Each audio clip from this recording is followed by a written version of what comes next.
ठीक है हम लोग का, और इसी को पढ़ना है। चलिए देखते हैं क्या सब है इसमें। सेक्स का मतलब हो गया लिंग।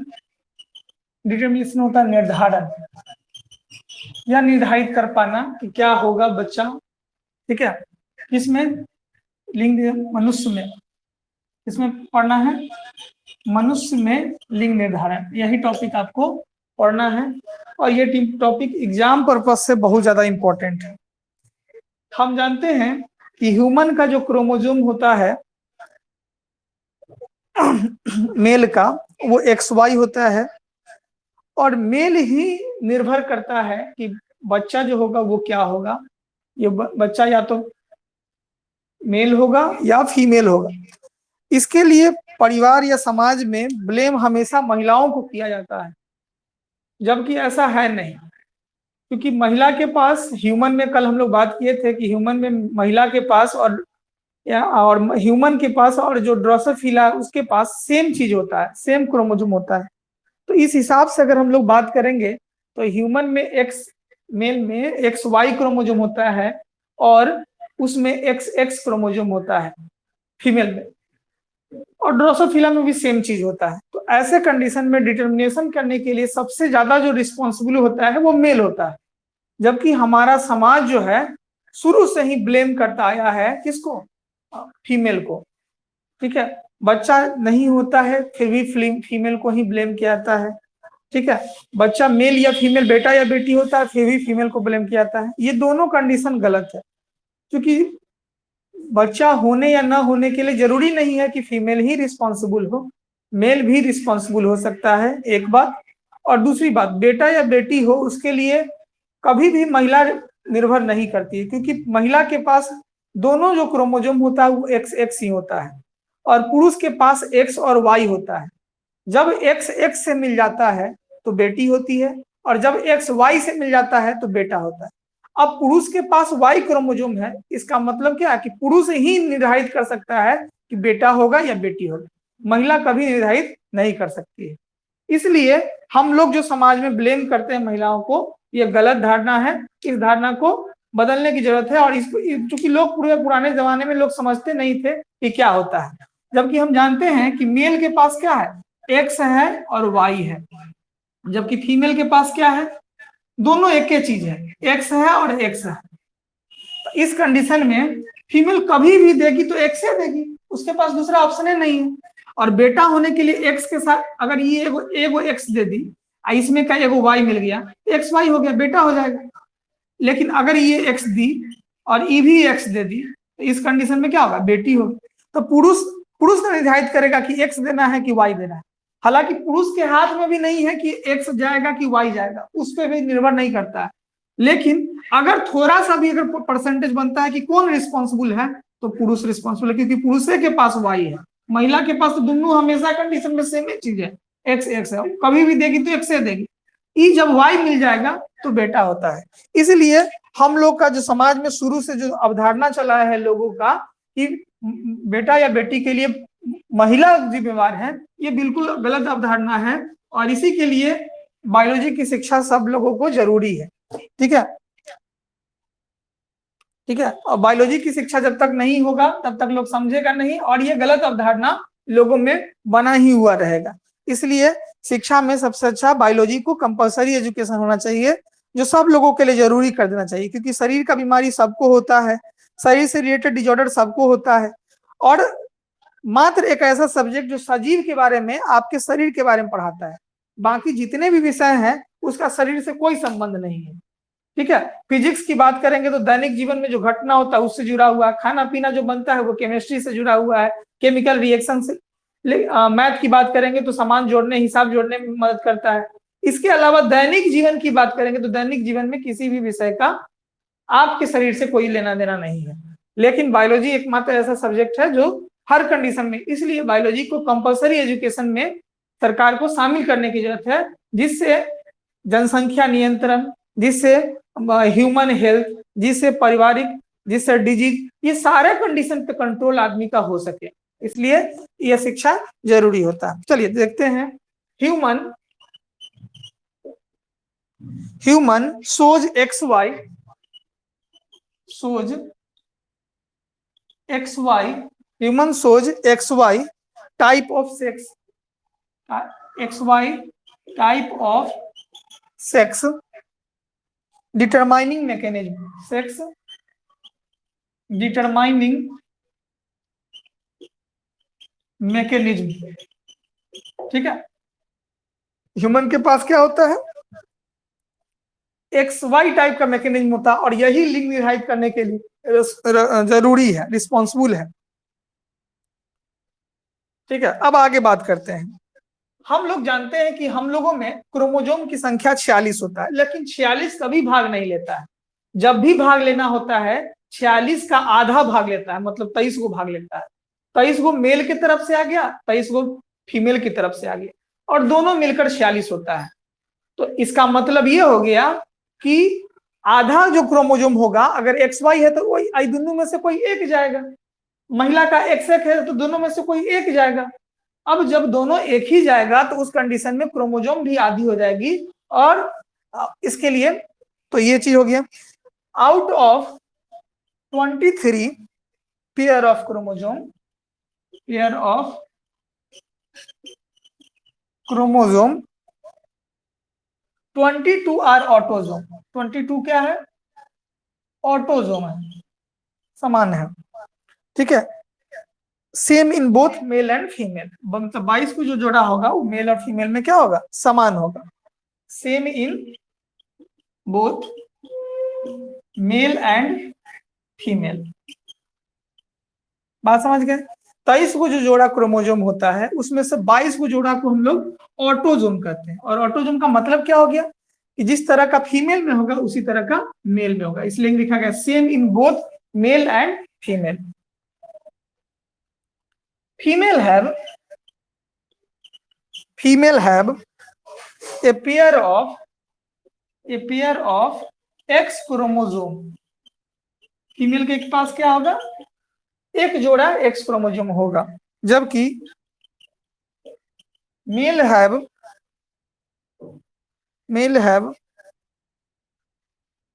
an X and Y chromosome, X and Y chromosome. Male के पास क्या होगा, X और Y क्रोमोजोम होता है, ठीक है। अब देखिए, ड्यूरिंग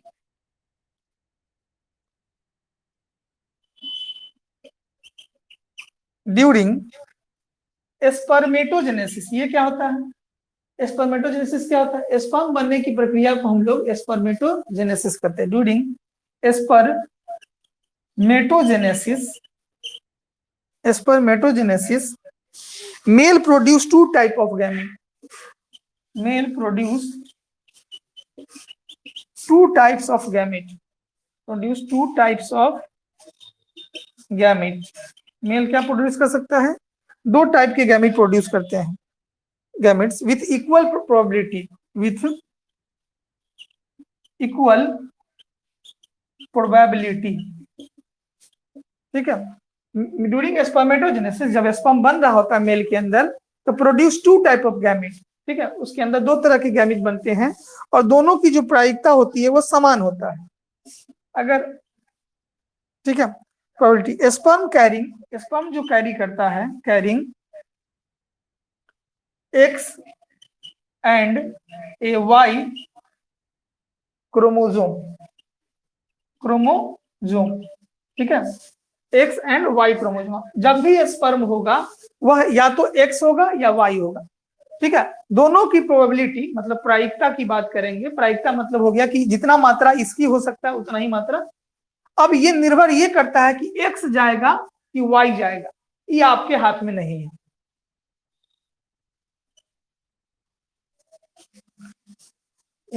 इसी में का है प्रोबेबिलिटी, इसी का है प्रोबेबिलिटी के बाद इसको लिखना है। ड्यूरिंग, अब बात करते हैं फीमेल का। ड्यूरिंग ओजेनेसिस, ओजेनेसिस की मतलब हो गया ओवरी के अंदर ओवम बनने की प्रक्रिया, अंडाशय के अंदर अंडाणु बनने की प्रक्रिया, oogenesis. Female produce female produce only one type of gamete, only one type of gamete, ठीक है, only one type of gamete। Female हमेशा जो प्रोड्यूस कर सकती है एक ही टाइप की गैमेट प्रोड्यूस कर सकती है, हैविंग एक्स क्रोमोसोम, जिसमें केवल एक्स ही क्रोमोसोम होगा। ठीक है, तो ये बात मेल के लिए हो गया, ये बात फीमेल के लिए होगा। आगे, an ovum fertilised by sperm, fertilised by sperm carrying X chromosome, carrying X chromosome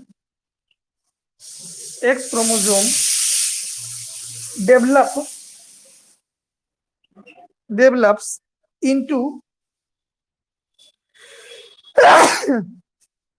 second point में मेल के बाद क्या लिखे हैं, मेल एंड फीमेल लिखा है, मेल के बाद लिखा है and female. Develops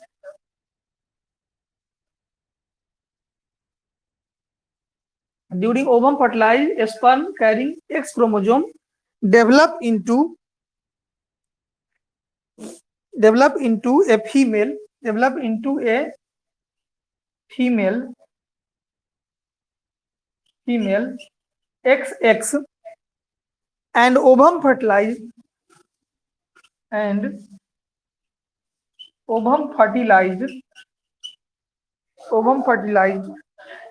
by the sperm, fertilized by the sperm carrying Y chromosome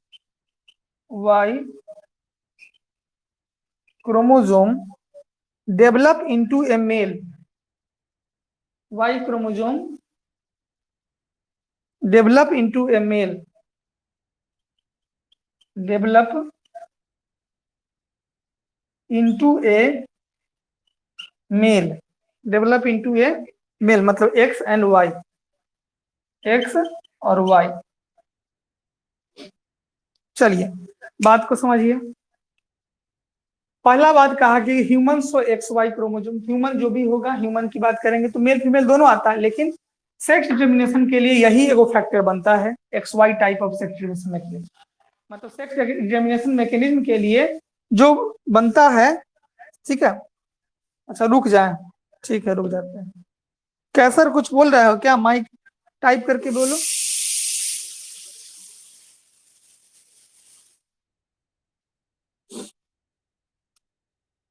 VVI 5 marks, Bihar board and CBSE।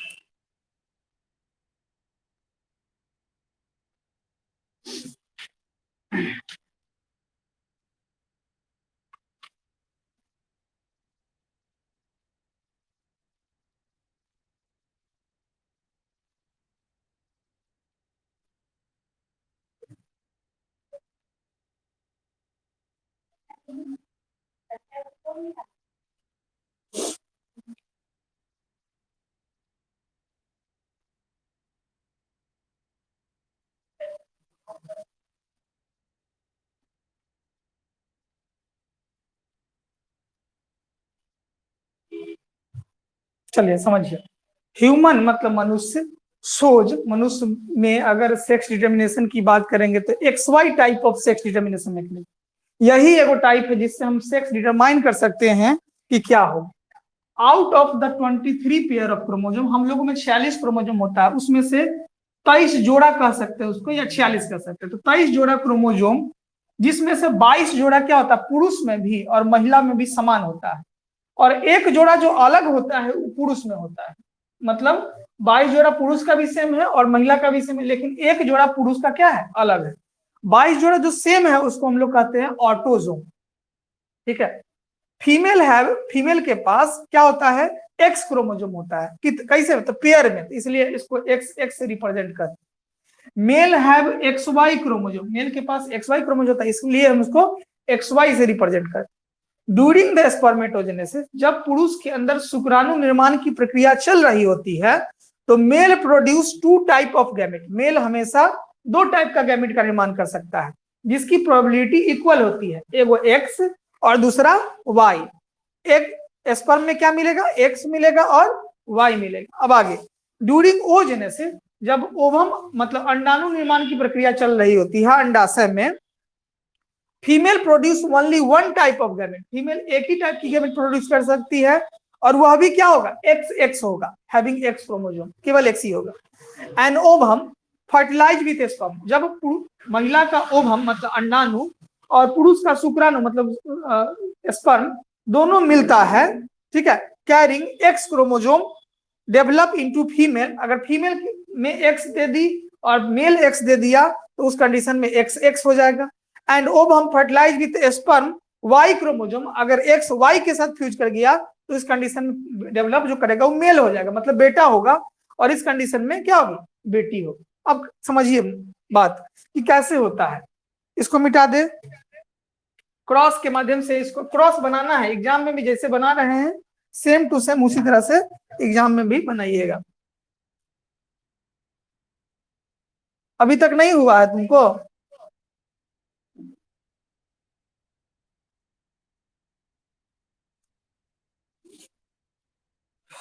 एगो मोबाइल में 3 आदमी देख के बैठ के लिखोगे तो ये दिक्कत होगा।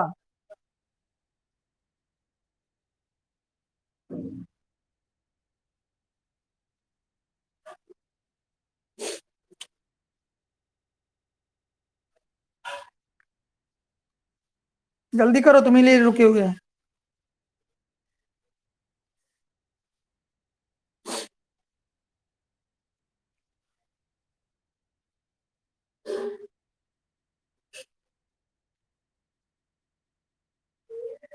गुप्ता जी बोलना ये बंद कर दिए हैं।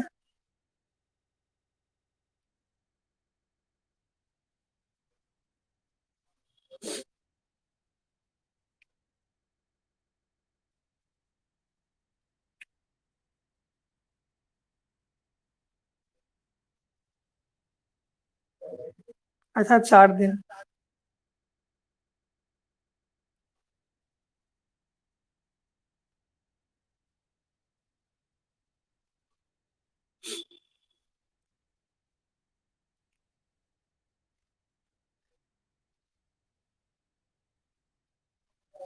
क्या लोकेश बहुत हंस रहा है तुम, लिपस्टिक लगा के।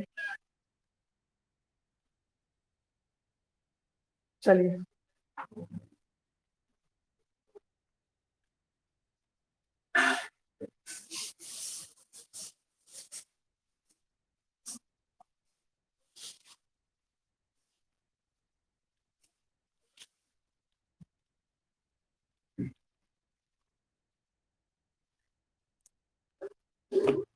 अब देखिए, फादर होगा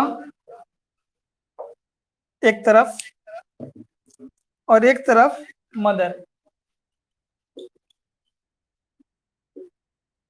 पार्टिसिपेशन जो होगा उसमें 43 जोड़ा का पार्टिसिपेशन नहीं होता है, 22 जोड़ा का होगा, क्योंकि 22 जोड़ा ही क्या होता है, ऑटोजोम होता है, इसलिए 22 जोड़ा का ही पार्टिसिपेशन होगा। 44, 22 जोड़ा का मतलब हो गया 44 प्लस एक्स वाई, ये फादर का है। मदर की बात करेंगे तो 44 प्लस एक्स एक्स, ये हो गया। ये क्या हो गए, तो पेरेंट्स हो गए, ये हो गया माता पिता, पेरेंट्स हो गए। अब इसमें क्या चल रहा है, इसमें चल रहा है स्पर्मेटोजेनेसिस, जितना बात बोले हैं वही सब बात बता है। इसमें क्या चल रहा है, ओजेनेसिस, ठीक है, ये दोनों प्रक्रिया इनमें चल रही है। अब इससे क्या होगा, ठीक है, ये क्या हो गया, जो अलग अलग लिखे ये इसको कहते हैं जीनोटाइप, ये दोनों का अलग अलग जीनोटाइप है। अभी दोनों बढ़ जाएगा, जैसा कि हम लोग बांटे हैं 22 प्लस एक्स और 22 प्लस वाई, 22 प्लस एक्स और 22 प्लस एक्स, पहला वाले को पहला वाले से क्रॉस कर देंगे तो 44 प्लस एक्स एक्स, और ये हो जाएगा 44 प्लस एक्स वाई।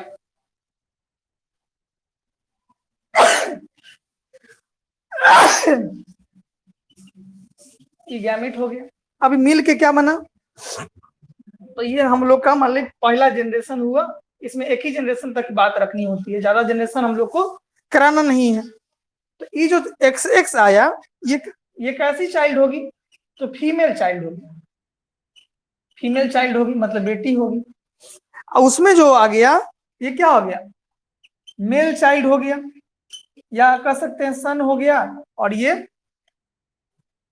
डॉटर हो गया। तो ये दो चीज में बदल जाता है। तो इसमें कौन रिस्पॉन्सिबल हुआ, पुरुष एक्स दे दिया तो बेटी, वाई दे दिया तो, लेकिन ये कभी भी दी तो एक्स दी सकते। इसलिए रिजल्ट क्या होगा, तो रिजल्ट होता है 50% के अप्रोक्स। रिजल्ट होगा 50% के अप्रोक्स में। ठीक है, लास्ट एक पॉइंट लिखना है।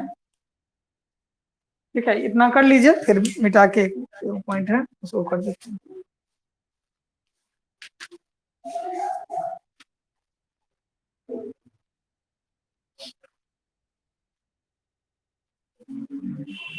एग्जाम में ऐसे बनाना है।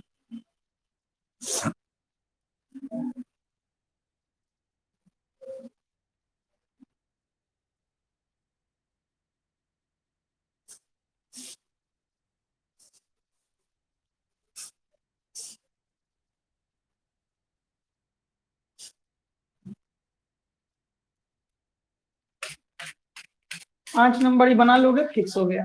जितना बात बोले हैं एकदम सटीक बात सब है, इसको काट नहीं सकते। एक आदमी का हो गया, सबका हो गया क्या,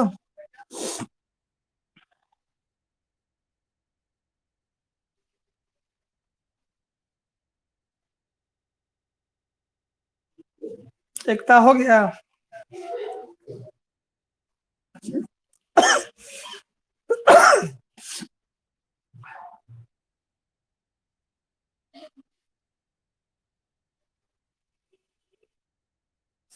चलिए,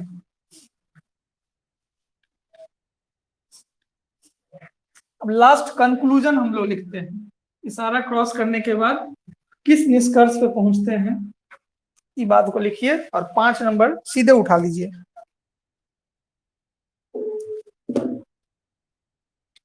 लास्ट में क्या लिखते हैं, कंक्लूजन, निष्कर्ष क्या पे पहुंचते हैं।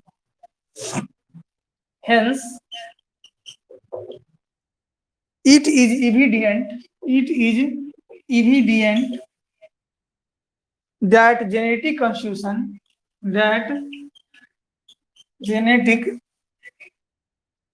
constitutions of sperm determines the sex of the child, the sex of the child in every pregnancy, in every pregnancy,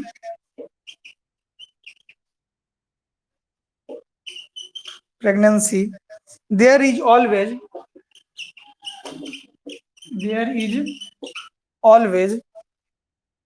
50% probability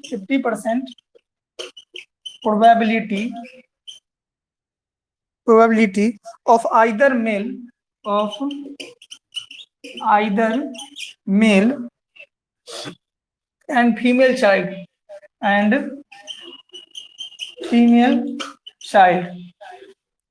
so it is not correct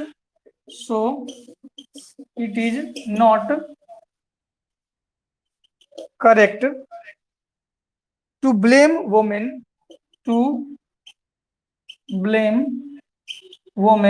ये हम लोग कभी ब्लेम नहीं कर सकते women for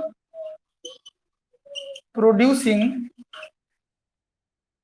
female child।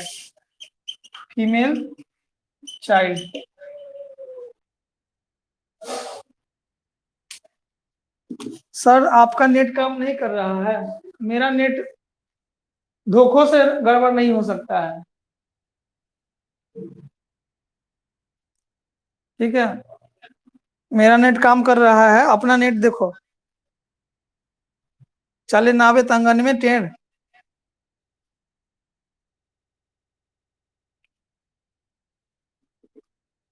नया बहुड़िया को आई घर में, धक्का लग गया उसको बरामदा पर जाके वो दीवार में।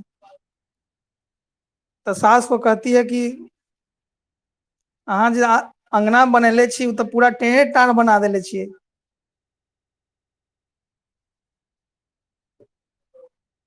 तो सास रिप्लाई करती है चले ना आवे तो अंगन में टेढ़।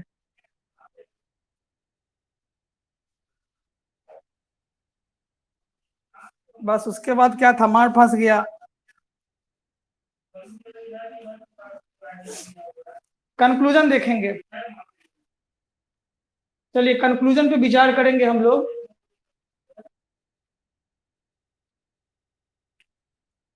कंक्लूजन क्या कहता है, hence it is evident that, यह निष्कर्ष पहुंचते हैं कि genetic constitution of sperm, sperm का जो अनुवांशिक जो कंस्टिट्यूशन है, determine the sex of the child, यह डिटरमाइन करता है कि बच्चा जो है सेक्स ऑफ द चाइल्ड क्या होगा।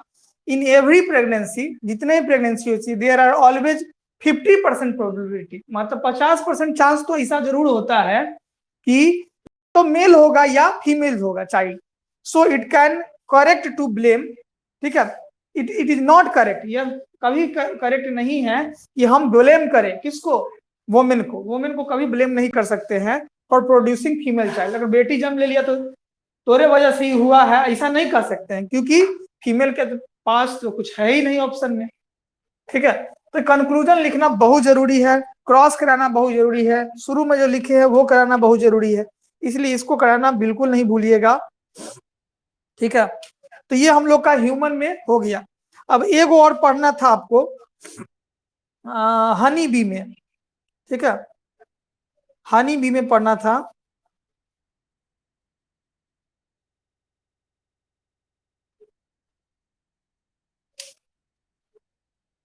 सब लोगों का हो जाएगा तो बोलिएगा, टाइम है, हनी बी पढ़ा ही देते हैं। हो सकता है कि कल भी बंद रखे, कल परसों, क्योंकि हमको एक पेशेंट को दिखाना है, और तुम लोग पेमेंट खाली नहीं करो तो हम बंदे कर देंगे।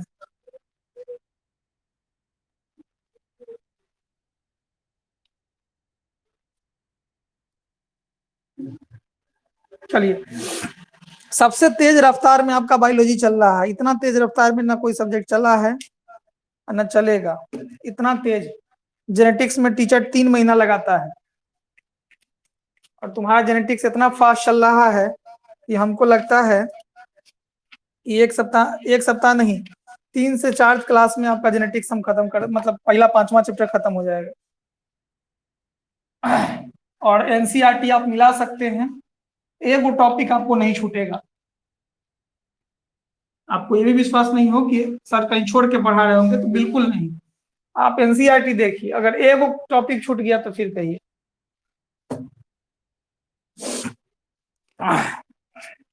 चलिए, अब देखते हैं sex determination in honey bee. अब ह्यूमन में देख लिए थे, अब किस में देखना है, हनी बी में देखना है। यही टॉपिक है, sex determination in honey bee. मनुष्य के बदला अब यहाँ पर हो जाएगा मधुमक्खी, ठीक है। मधुमक्खी के पालती है, अंजलि मधुमक्खी पालती है नहीं। देखिए, हनी बी, हनी मतलब हो गया मधु, और बी मतलब हो गया मक्खी। Honey bee shows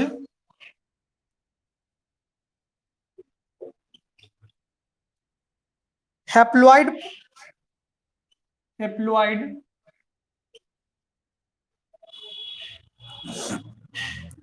haploid haplodiploid, sorry इसको ठीक कर, हैप्लोडैप्लॉइड,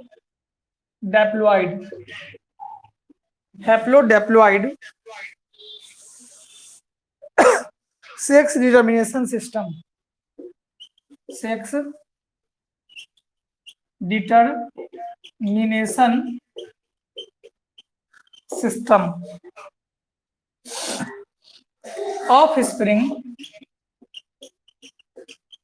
of springs formed from union of sperm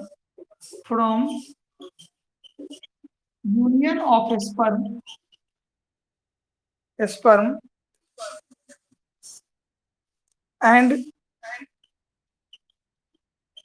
egg develop as a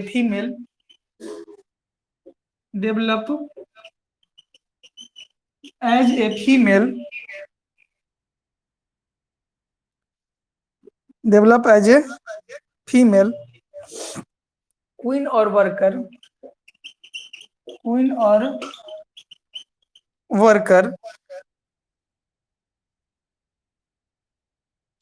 which are diploid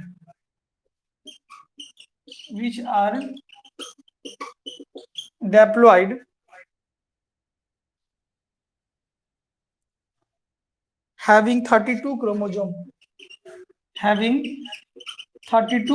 तो अब याद रखिएगा हनी बी में क्रोमोजोम की संख्या 32 होती है, ठीक है। और फीमेल जो होती है वह क्वीन भी हो सकती है और वर्कर भी हो सकती है। Unfertilised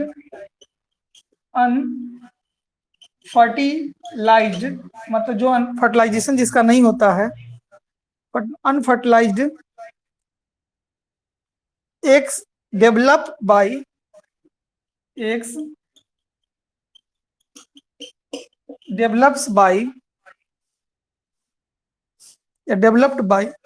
unfertilized egg developed by parthenogenesis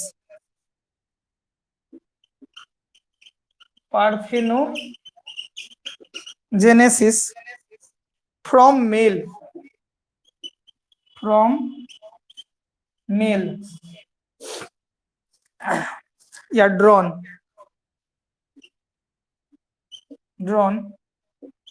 which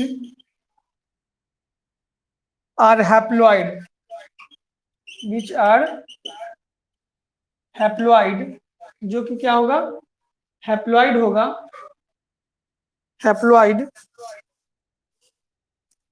having 16 chromosome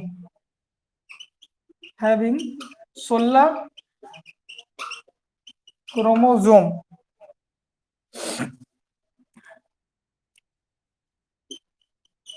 male produce sperm by mitosis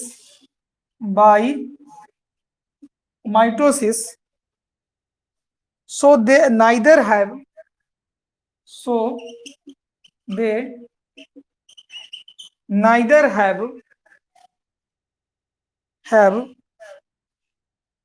father nor sons but have grandfather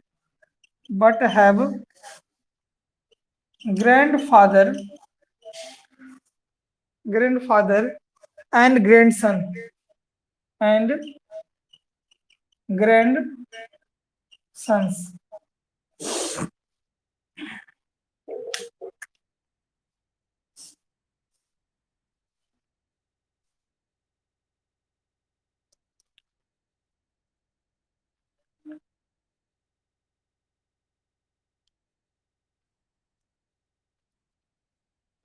देखिए हनी बी मतलब मधुमक्खी सो हैप्लोडेप्लॉइड का मतलब सिंगल या 2n, सिंगल रहेगा तो हैप्लॉइड और 2n रहेगा तो दोनों कंडीशन इसमें बनता है कल NB और 2NB सेक्स डिटर्मिनेशन सिस्टम के लिए। ऑफ स्प्रिंग फॉर्म मतलब जो बच्चे जो निर्माण होते हैं from the union of sperm and egg. हम लोग जानते भी हैं कि स्पर्म और एग के मिलने से ही बच्चे का निर्माण होता है, स्पर्म और एग के मिलने से ही इसका निर्माण होता है। Queen and worker. तो कह रहा कि ऑफ फॉर्म बाय यूनियन और स्पर्म में डेवलप एज ए फीमेल, ठीक है, फीमेल का डेवलप हो जाता है। Which are diploid having 32 chromosome, जिसके पास क्रोमोजोम की संख्या 32 होती है, मतलब हनी बी में क्रोमोजोम की संख्या 32 होगी। तो इसका मतलब 32 का 32 तो भाग नहीं लेगा, जब भी भाग लेना होगा तो आधा लेगा, मतलब 16 लेगा। तो अनफर्टिलाइज एग, अगर एग फर्टिलाइज नहीं करता है तो unfertilise egg developed by parthenogenesis to form male. जो एग डेवलप नहीं किया, मतलब क्या कर सकते हैं, उसमें डेवलपमेंट नहीं हुआ, तो पार्थेनोजेनेसिस के माध्यम से हुआ क्या बन जाता है, मेल बन जाता है। मतलब एग ही एग पार्थेनोजेनेसिस क्या होता है, एक ऐसी प्रक्रिया जिसमें रिप्रोडक्शन की जरूरत नहीं है, एग अपने आप मेच्योर होकर बच्चा बन जाए, इसको कहते हैं पार्थेनोजेनेसिस, ये एक प्रक्रिया है। तो हनी बी में क्या होता है कि जो एग डेवलप्ड होता है, कुछ एग ऐसे होते हैं जिसको फर्टिलाइजेशन नहीं होता है, अनफर्टिलाइज होता है, और डेवलप करके क्या बन जाता है, मेल बन जाता है, जिसको हम लोग ड्रोन कहते हैं। विच आर हैप्लॉइड, जिसके पास क्रोमोजोम क्या होता है, मात्र 16 ही वो होता है, ठीक है।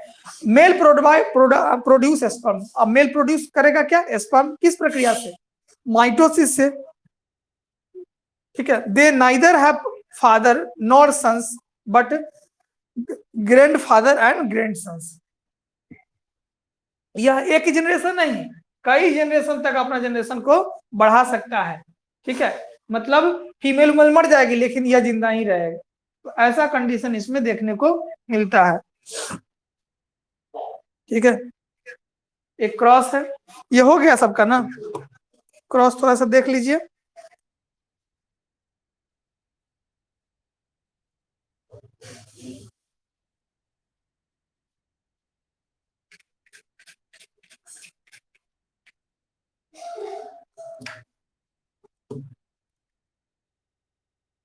टॉपिक को हो गया, सब लोग ध्यान से कुछ कुछ कर दीजिए, आर्थिक स्थिति अपना भी देखते हुए और मेरा भी देखते हुए, हमारी भी जरूरत है। चलिए,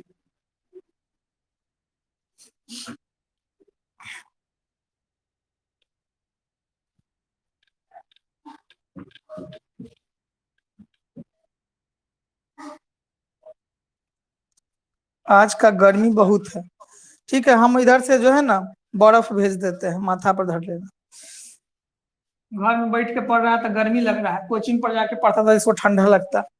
फीमेल, इधर हो गया मेल। फीमेल के पास जानबे करते हैं कितना क्रोमोजोम, तो 32 गो क्रोमोजोम, लेकिन हमने क्या बोला कि मेल हमेशा हैप्लॉइड होगा, मतलब 16 क्रोमोजोम, ठीक है। इसके पास मात्र 16 गो क्रोमोजोम होता है, ठीक है। अब इसमें भी माइटोसिस की प्रक्रिया चल रही है, कोशिका विभाजन की। माइटोसिस क्या होता है, कोशिका विभाजन की प्रक्रिया, कोशिका की संख्या बढ़ाने की प्रक्रिया, तो इसमें भी माइटोसिस चल रहा है। तो माइटोसिस से क्या हो गया कि 32 गो टूटकर 16 गो और 16 गो बट गया, 16 क्रोमोजोम, इधर भी 16 क्रोमोजोम, दोनों तरफ 16 क्रोमोजोम, इधर भी 16 क्रोमोजोम हो गया। और उधर मेल की बात करेंगे तो मेल के पास ऑलरेडी 16 को क्रोमोजोम था, ठीक है। माइटोसिस हुआ, यही डेवलप कर गया, 16 क्रोमोजोम रहेगा, 16 क्रोमोजोम। देखिए माइटोसिस से उसमें संख्या नहीं बढ़ा, जो है सो ही रह गया। अब इसमें क्या होगा, इसका एगो 16 और इसका एगो 16 मिल जाएगा, और कितना बना देगा, अब 32 को बना देगा, 32 क्रोमोजोम हो जाएगा, और ये हो जाएगा फीमेल, 32 क्रोमोजोम हो जाएगा, और ये क्या हो जाएगी, फीमेल हो जाए या क्वीन हो जाए, ठीक है। फीमेल को काम नहीं मिला तो वर्कर बन गई, और फीमेल को काम मिल गया, रिप्रोडक्शन करने लगा तो क्वीन बन गई, यही होता है, ठीक है। इसमें से हो सकता है कि इसमें से ये अगर बचा हुआ रह जाएगा तो ये बाद में फिर क्या हो जाएगा, मेल बन जाएगा, क्योंकि इसको रिप्रोडक्शन नहीं हुआ तो ये मेल हो जाएगा। तो ऐसा कंडीशन इसमें देखने को मिलता है। ये ऊपर में क्या हो गया, पेरेंट्स हो गया, तो कहेगा मेल के पास कितना क्रोमोजोम था, 16, फीमेल के पास कितना क्रोमोजोम, 32। मेल बनाने के लिए क्या है, रिप्रोडक्शन करना जरूरी है, नहीं, बिल्कुल नहीं जरूरी है। फीमेल बनाने के लिए रिप्रोडक्शन करना जरूरी है, हाँ बिल्कुल जरूरी है, ठीक है। क्या ये 16 को रह गया, ये क्या होगा, ये बाद में बन जाएगा मेल, क्या बन जाएगा, मेल बन जाएगा। मेल, इसी को हम लोग क्या कर सकते हैं, ड्रोन कर सकते हैं, मेल कहिए ड्रोन कहिए, नहीं, उनके यहाँ बर्फ गिर रहा है। अच्छा देखिए, गुप्ता जी खुश हो गए लगता है। ठीक है। हाँ, मेरे यहाँ बर्फ गिर रहा है, हम बर्फ में ही बैठ के, नीचे में पूरा बर्फ है, उस पर हम खड़ा होकर पढ़ा रहे हैं। ठीक है, इसलिए हमको पूरा एसी लग रहा है ना। तुम लोग को बड़ा कष्ट हो रहा है, घर में बैठे बैठे तकिया तकिया पर गर्दन धर के पढ़ रहे हो, बड़ा गर्मी लग रहा है, टेंशन लग रहा है। यहाँ हम खड़ा होके 1 घंटा से चिचिया रहे हैं, ऐसे में मोबाइले में घुस के कपार फोड़ेंगे। ठीक है, तो कहिएगा कि मेल के लिए क्या रिप्रोडक्शन जरूरी है? बिल्कुल नहीं जरूरी है। मेल के लिए क्या जरूरी है? तो मेल के लिए एक प्रोसेस होता है जिसका नाम है पार्थेनोजेनेसिस। क्या होता है जल्दी बताइएगा? तो जब कोई मेल फर्टिलाइजेशन नहीं होता है तो वही बाद में मेल बन जाता है। फीमेल के लिए क्या जरूरी है? हाँ, फीमेल के लिए जरूरी है। फीमेल क्वीन कब बन जाती है और वर्कर कब बन जाती है? तो फीमेल नहीं रहे तो अब क्वीन बनती है, और छाता में एगो क्वीन पहले से है तो क्या बन जाएगी? ये फीमेल वर्कर बन जाएगी। वर्कर मतलब छाता का देखभाल करने वाले है। तो छाता में सबसे अधिक संख्या किसकी होगी? तो वर्कर की होगी। उससे कम किसकी होगी? तो ड्रोन की होगी। और सबसे कम किसकी होगी? क्वीन की होगी। क्वीन छाता में क्या होगा? एगो होगा। वर्कर कितना होगा? ढेर सारा होगा। ठीक है, और ड्रोन क्या होगा? 4-5 गो हो सकता है। यही चीज है। ठीक है, अगर इस फीमेल कोई उस वर्कर में से कोई वर्कर सोचेगी कि नहीं हमको अपना घर बनाना है, ये छाता फुल हो गया, हमको अच्छा नहीं लग रहा है, तो इसमें से कोई वर्कर जो होगा इस पुरुष के साथ, इस ड्रोन के साथ भाग जाएगी और नया छाता बना देगी। ठीक है, उस छाता में नहीं रहेगी, क्योंकि एक छाता में एक ही रानी रह सकती है, दूसरा नहीं रह सकता। जैसे एक जंगल में एक ही शेर रह सकता है, उसी तरह से एक छाते में एक ही रानी रह सकती है। ठीक है, तो अब रानी एक ही को है। अब जो रानी बन गई सो बन गई, और जो नहीं बनी सब रानी का दासी बन गई, मतलब वर्कर हो गई। ठीक है, इसी में से एगो ड्रोन के साथ क्या होगा? इसका चक्कर चलना शुरू हुआ, दोनों भाग जाएगा और नया एक छाता बना के रहना शुरू करेगा, वहीं पर अपना बच्चा उच्चा जनसंख्या बढ़ाएगा। ऐसा ही फिर खानदान खर खानदान बढ़ता चल जाएगा मधुमक्खी का। चलिए, ये प्रोसेस आपका समाप्त हो गया।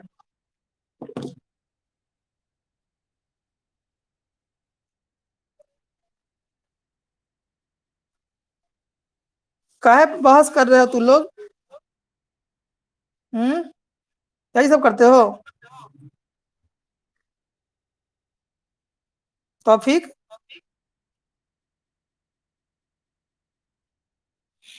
चलिए, तो ये हो गया हम लोग का कंप्लीट। अगले दिन हम लोग, हो सकता है क्लास हो तो नहीं हो, कोनो ठीक नहीं है, क्योंकि हमको काम हम पहले ही बता दिए हैं। ठीक है, आप लोग से रिक्वेस्ट है, अगर जो जितना हो सके थोड़ा सा पेड कीजिए, कुछ भी पेमेंट। चलिए, यहाँ तक रहने देते हैं आज का क्लास, और कल अगला दिन जो जिस दिन पढ़ाएंगे उस दिन अगला टॉपिक होगा पेडिग्री एनालिसिस। पेडिग्री एनालिसिस अगला टॉपिक लिख लीजिए, पेडिग्री एनालिसिस पढ़ना है, जिसमें ये बताएंगे कि कोई एगो खानदान में कोई अगर पागल है तो क्या कितने वंश के बाद कोई दूसरा पागल जन्म लेगा। ठीक है, खानदान में कितना पागल हो सकता है। ठीक है, पागलों के समूह कैसे बन सकता है। ठीक है, कितना जनरेशन में कौन कितना और कितना परसेंटेज पागल हो सकता है। तो ये पागल के लिए अगला क्लास हम पेडिग्री एनालिसिस बताएंगे। ठीक है, सारा पागल तैयार रहे। चलिए, तो हो गया, तो आज का कक्षा यहीं पे समाप्त करते हैं। ठीक है, हम एसी में नहीं पढ़ा रहे हैं, हम भी गर्मी में पढ़ा रहे हैं। बहस तो लोग बहुत मार दिए हो। चलिए, तो मिलते हैं कल। ठीक है, लोकेश लिपस्टिक लगा के फिर हंसा। चलिए, अच्छा, आई बार दांत साफ करके हंसा है, नीम से दांत साफ किया, पेप्सोडेंट से दांत साफ करके हंसा, कोलगेट। हाँ ठीक है, दांत साफ हो गया। चल, अगले दिन मिलते हैं। दांत साफ हो गए हैं, अब तो दिल लेके नाचने लगा ये लड़का। चलो ठीक है, कल मिलते हैं। लीव हो जाइए, लीव हो जाइए जल्दी, लीव हो जाइए, लीव हो जाओ जल्दी जल्दी सब लोग।